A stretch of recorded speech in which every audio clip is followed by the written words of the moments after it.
Greater Hyderabad municipal corporation हदूद में सर्दी की लहर में इजाफा दर्ज किया गया है। महकमा मौसमियात ने कहा कि आने वाले दिनों में सर्दी की लहर में मजीद इजाफे का इम्कान है। शहर हैदराबाद के नवाही इलाकों में कोहर की घनी चादर देखी जा रही है, जिससे गाड़ी सवारों को रास्ता नजर नहीं आ रहा है।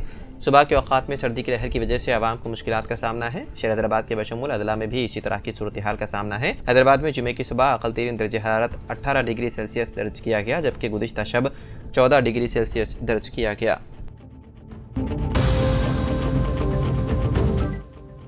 तेलंगाना के मेडचल मलकाजगिरी में DCM वैन की मोटरसाइकिल को टक्कर के नतीजे में एक 34 साल शख्स की हो गई मौत। यह हादसा जुमेरात की सुबह पेश आया। महलूक की शनाख्त नागराजू के तौर पर की गई है, जो एक कंपनी में काम करता था। जुमेरात की सुबह वो काम पर जा रहा था कि रास्ते में यह हादसा पेश आया। इस हादसे के नतीजे में नागराजू की बरसरे मौका ही मौत हो गई। नाश को बगल से पोस्टमार्टम मुर्दाखाना कर दिया गया मुंतकिल।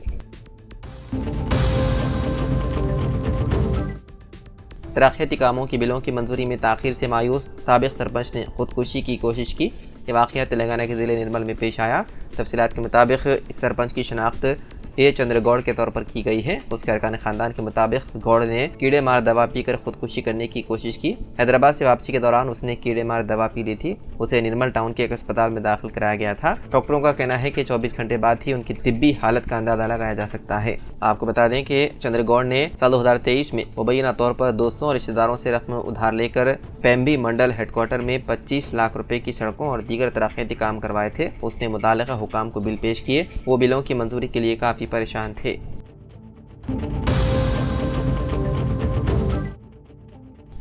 कौमी जांच एजेंसी यानी कि NIA ने जुमेरात को इंसानी स्मगलिंग के मामले में 6 रियासतों के 22 मकामात पर छापेमारी की। रिपोर्ट के मुताबिक NIA ने साइबर धोखाधड़ी में शामिल कई कॉल सेंटर में काम करने के लिए नौजवानों को बरकराने वाले इंसानी स्मगलिंग गिरोह की तफ्तीश के सिलसिले में छापेमारी। अफसर ने बताया है कि छापेमारी बिहार, उत्तर प्रदेश और दिल्ली समेत कई मकामात पर की जा रही है। बिहार के गोपालगंज में पुलिस के जरिए दर्ज किया गया ये मामला एक मुनज़्ज़म गिरोह से जुड़ा है। गिरोह नौकरी का झांसा देकर हिंदुस्तानी नौजवानों को बैरून मुल्क ले जाता है और उन्हें साइबर धोखाधड़ी में मुलव्विस फर्जी कॉल सेंटर में काम करने के लिए मजबूर करता है।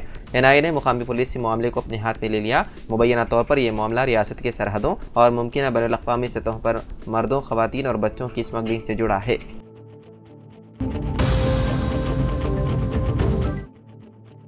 एक होटल में चाय नोशी के लिए अपने भाई और उसके दोस्तों के साथ आने वाली एक लड़की के खिलाफ नाजेबा तबसरा करने वाले नौजवानों का लड़की के भाई ने अपने दोस्तों के साथ मिलकर पीट कर दिया कत्ल। यह वाक़या हैदराबाद के कोकटपल्ली में आया पेश। टी स्टॉल में हुए झगड़े के बाद नौजवान का कत्ल कर देने के वाक़े में मुलव्विस 4 नौजवानों को गिरफ्तार कर लिया गया। पुलिस के मुताबिक 22 नवंबर को टी स्टॉल के पास हुए झगड़े के नतीजे में एक नौजवान जख्मी हो गया था। बाद उसकी मौत हो गई। इस मामले में पुलिस ने मुकदमा दर्ज करके CCTV फुटेज की मदद से मुलजिमीन की शनाख्त की और 22 साला पवन, 20 साला श्रीधर, 19 साला बानू दशरेश और 20 साला जने को गिरफ्तार कर लिया गया।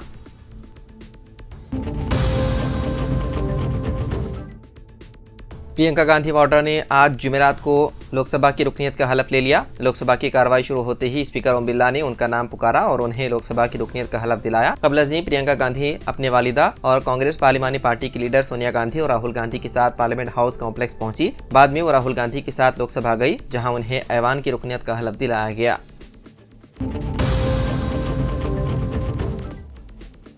हैदराबाद में एक 14 साल लड़की ने अपने वालिद के खिलाफ कानूनी जंग लड़ी, जिसने उसे बार बार जिनसी ज़्यादती का निशाना बनाया। कानूनी लड़ाई के इब्तिदाई मराहल में उससे उसकी मां ने सपोर्ट किया, ताहम बाद में उसकी मां ने मुलजिम का साथ देना शुरू कर दिया। ये शर्मनाक वाक़या उस वक्त पेश आया जब लड़की की मां सितंबर साल 2023 में याकूतपुरा में अपने कजन से मिलने गई थी। मुतासिर लड़की और 2 दीगर बच्चों को उनके वालिद के पास छोड़कर गई, जो एक 38 साला पेंटर था। उस रात के दौरान बाप ने मुबैना तौर पर अपनी बेटी की इस्मत रेज़ी की, उसे खामोश करने की भी धमकी दी गई। जब अगले दिन उसकी मां घर पर आई तो उसने अपने बाप की हरकत से मां को वाकिफ करवाया। इसके बाद मां ने अपने शोहर की इस शर्मनाक हरकत की मुकामी पुलिस स्टेशन में शिकायत दर्ज करवाई, जिसकी बिना पर मुलजिम की गिरफ्तारी अमल में आई।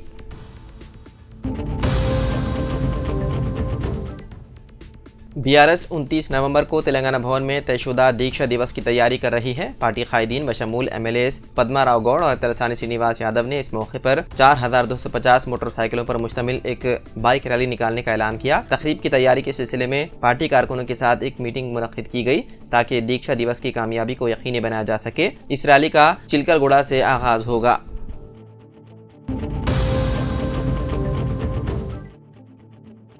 वज़ीर आला आंध्र प्रदेश एन चंद्रबाबू नायडू ने अपने देरीना साथी और इंतहाई सीनियर लीडर मोहम्मद अहमद शरीफ को हुकूमत का मुशीर बराए अक़लियती उमूर मुकर्रर किया। इस सिलसिले में GORT 1936 जारी किया गया। इस फैसले से पार्टी हलकों में मसरत की लहर देखी गई। मोहम्मद अहमद शरीफ की काबीनी दर्जे के साथ इस ओहदे पर मुद्दत 2 साल होगी। चंद्रबाबू नायडू ने अपने बाएतिमाद रफीक को अहम जिम्मेदारी दी है ताकि अक़लियती बहबूद की स्कीमात पर मौसर अमलावरी को यकीनी बनाया जा सके।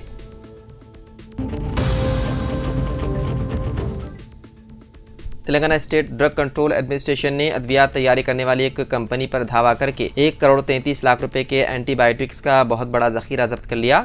Director general TSDCA VB Kamalasan Reddy ने कहा कि यह जब्ती दूसरी दवासाज कंपनियों की तैयार करदा मसनूआत को उनके अपने नाम से झूठे तरीके से रूस को बरामद करने और एंटीबायोटिक्स की गैर मजाज पैकिंग के लिए की गई। एंटीबायोटिक्स दवाओं की शीशों पर झूठा लेबल लगाया गया था।